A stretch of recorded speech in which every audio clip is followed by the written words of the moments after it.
and welcome back into my kitchen. Today I am extremely excited to introduce a special guest.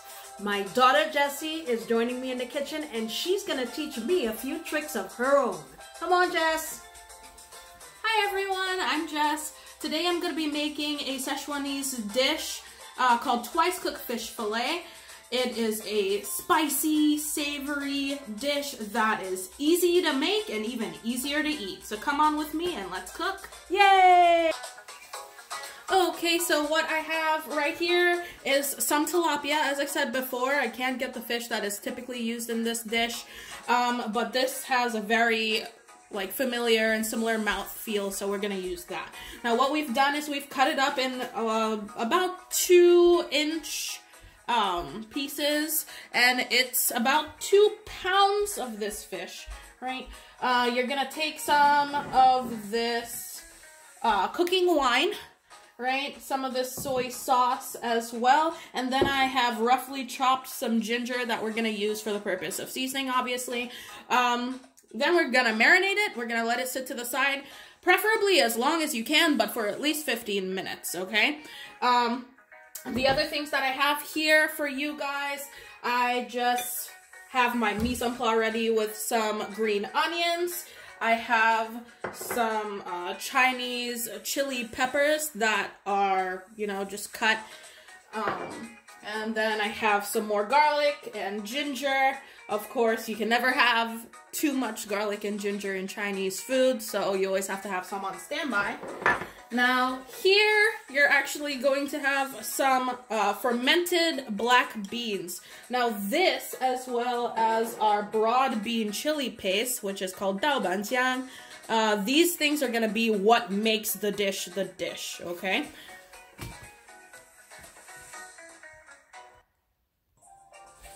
Okay, so this is all of the things that we're basically going to be using. Of course, we have some sesame oil here. We're always going to be using sesame oil in, Asian cuisine. It's just customary. And we have some oil that we're going to be using to fry the fish. And that's going to give it a nice crispy texture and really make that twice cooked situation, make sense, okay? So the first thing we're gonna do is we're gonna take this fish and we're gonna dredge it in some cornstarch. Now the cornstarch is really important because if you don't use cornstarch, it's not going to be as crispy. This cornstarch is very, very finely grated or powdered. So it's just gonna make a really, really nice texture on that fried fish. Now, in terms of all of the measurements and stuff, don't be scared. All of the measurements are going to be listed in the description. I'm even going to post all of the names of the different ingredients on the page so that you're able to find them really easily, because going to an Asian market can be pretty intimidating if you don't know what you're looking for, okay?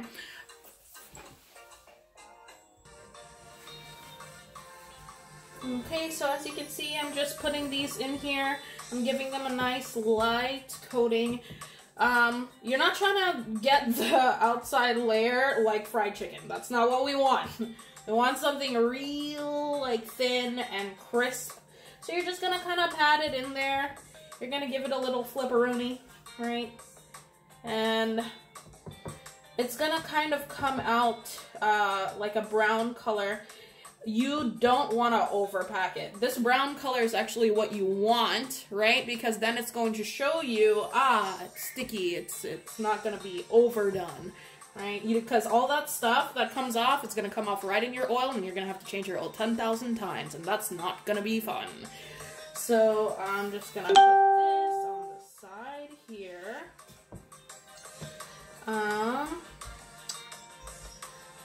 Flip these bad boys over.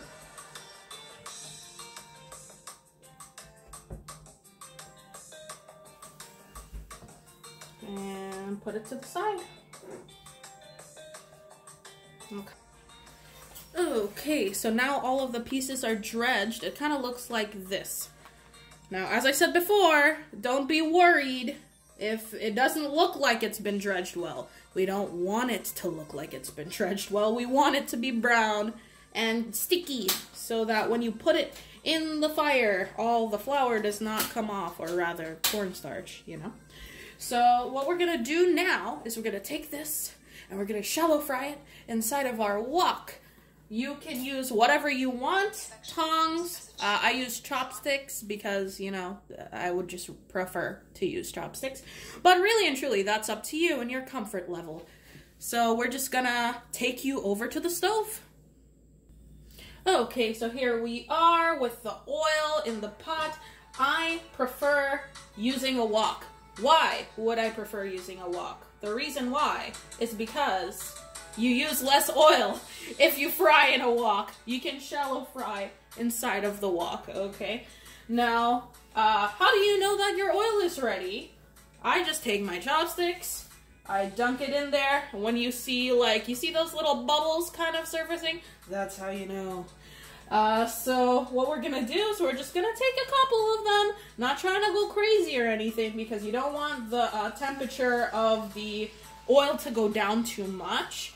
And you're just gonna take maybe like 4 or so pieces of the fish. You're gonna dump them in there and just let them do their thing. And unlike me, Jessie has very good chopstick form.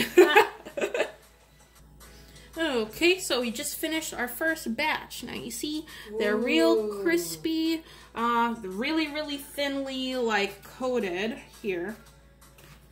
If you wanna, you hear that? That's how you know it's good. So yummy. Okay, and put it to the side here. Now I'm gonna put a second set in. Now, the oil will get very hot very quickly, right? Because this is a wok, as I said before. Now, if you feel like the fish is cooking a little bit too quickly, it probably is. So you're gonna want to turn the fire down. Now what you're looking for is obviously the fish to firm up. Now for me... So how many minutes would you say, Jessie, it would take for little pieces of fish like that? Maybe about 3 or so minutes. Okay. With a wok with like medium to high heat. Okay.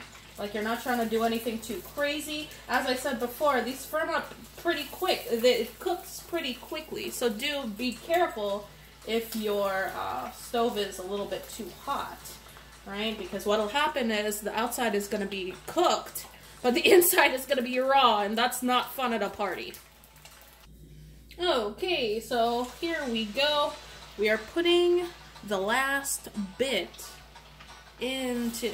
Mom, what are you doing? Of course, you need somebody to quality check you. Well, I'm glad you like it. We're just gonna put it in the oil. Last batch. That is yummy and crunchy. Well, I'm glad it came out well.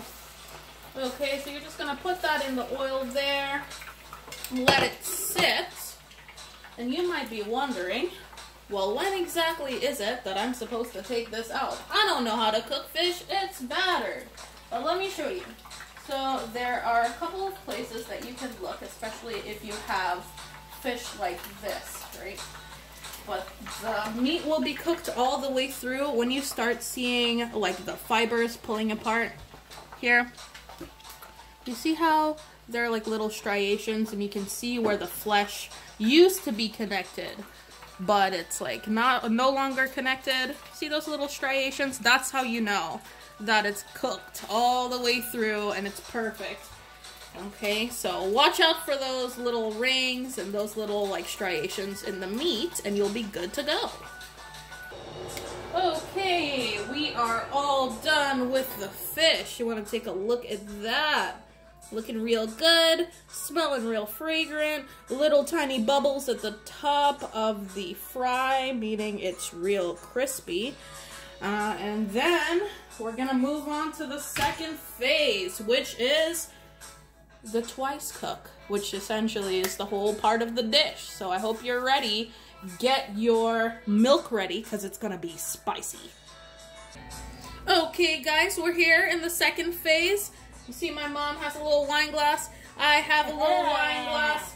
Don't worry. Salud! It's grape juice. No, it's not. Liar. Champagne. Anyway, so what we have here is just some hot oil and a fresh wok. Cheap champagne at that. You know we always looking for bad. So what we're gonna do is we're gonna have approximately about 1/4 of a cup of oil in a pot. I would prefer it to be a wok, but we can't afford to be stingy. If you don't have money for a wok, then you gotta make do. I like, for the purpose of flavor, putting about a tablespoon of sesame oil. It's really gonna bring out all of those undertones that you really like having in Chinese food. So I'm gonna make sure that this oil is hot. It would be nice right? to turn the stove on. And so what we're gonna do is we're gonna start this up here. Yep, we're good to go. Get this oil nice and hot. And you're gonna know it's hot because it's gonna start moving a little bit like water, okay? It's gonna mix, not as viscous as it currently is, but we're gonna get there. And the moment, and I say the moment, that this thing gets hot enough, which seems to be about now, we're gonna take this, called Doubanjiang. It's broad bean chili paste. Now this is gonna go into the oil and we're going to fry it until the oil itself turns red. This is very important. If you don't wait until it's fried, till the oil turns red, the entire dish will not be the way it's supposed to be, okay? So we're gonna put this in. You're hearing that sizzling, that means that it's hot. And you're gonna mix it around there. And you're gonna want this on medium heat. Because if you don't put it on medium heat, that chili is not going to extract into the oil. And we'll meet you back. Okay, boys, girls, pets, unidentifieds.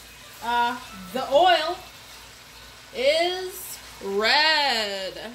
That means we're ready for the next phase. Now what we're gonna do now is we're gonna take our ginger, right? It's about 1 inch of ginger minced. You're gonna put it in there, give it a toss. Ooh, that smells so fragrant, so aromatic. Man. Can we just eat that? Maybe, if you're feeling adventurous. You know what that reminds me of, Mama? When we went to the Korean place and they gave us fish cakes, you know? Oh, yes. It smelled just like that. Somewhat. I'm sure it shares origins. And we're going to take about 5 cloves of garlic. I have sliced them pretty thinly. We're going to put that in there. Those slivers are going to get nice and soft. You okay? There's the champagne. Okay. And we're going to let it sit. Okay, it's frothy, it's foaming, Mom is dancing. That's how you know it's good. We're gonna take our little chili peppers, slice. We're gonna dump them in there, give it a little mix. Now, the magic sauce. This is the fermented black beet. Focus. Okay, there we go. And we're gonna dump that in there. Now notice it's chopped, but it's not completely minced. The reason for that is because if you mince it, be prepared for it to be salty. You always want to put less salt than you need in a dish because you can always add, but you can never take away. We're going to let that sit for about 1 minute and then we're going to come back to it. Okay, so it's been about 1.5 minutes to 2 minutes. What I'm going to do is I'm going to get my green onions ready, but we're not going to toss them in just yet, okay? Sorry, I left some in there. Whoop, not good. And so we're gonna take this fish and we're gonna put it in right now. If I can get it on. Okay. Let me help you. It's the least I can do. Oh. Okay. Now you're gonna put it on high heat and we're just gonna go. Because otherwise it's gonna get soft and you don't want it to get soft. We want it to be coated well.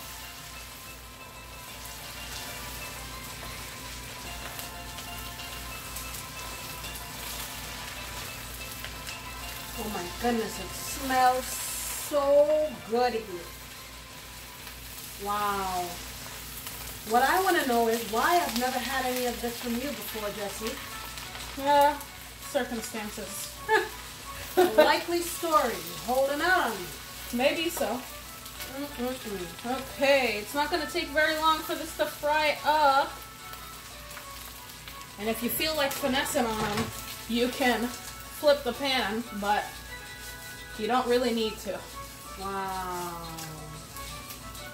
Okay, and garnish like your life depends on it. Okay. Bam! Emerald Lagasse, dead in a ditch. Okay. Wow. That's what we got. I hope you guys are ready to eat because I'm starving. Okay, guys, here we are. It's the finished dish. You want to take a little looky look? We're gonna zoom in here. Really nice, really crispy, super fragrant, and really easy to make. So I really hope that you guys had an easy time keeping up with the dish. Definitely there's gonna be the ingredients and stuff inside of the description. But for right now, we're just gonna take a little taste. Okay, so here we go. Here's our little portion. Let's take a little taste here. Meanwhile, I'm still struggling to get the fish on this thing. Here goes. Oh my goodness. It's really good, really crispy, very fragrant. And it's the kind of food that, like, you just want to keep eating. Dangerous combination.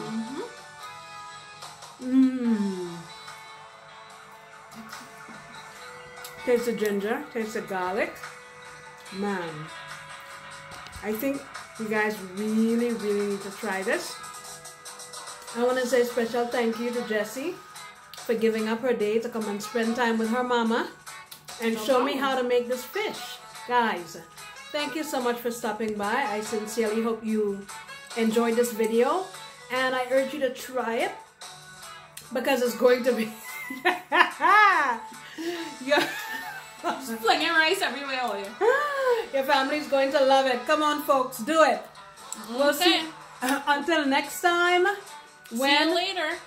I'll be doing another delicious video. Bye-bye.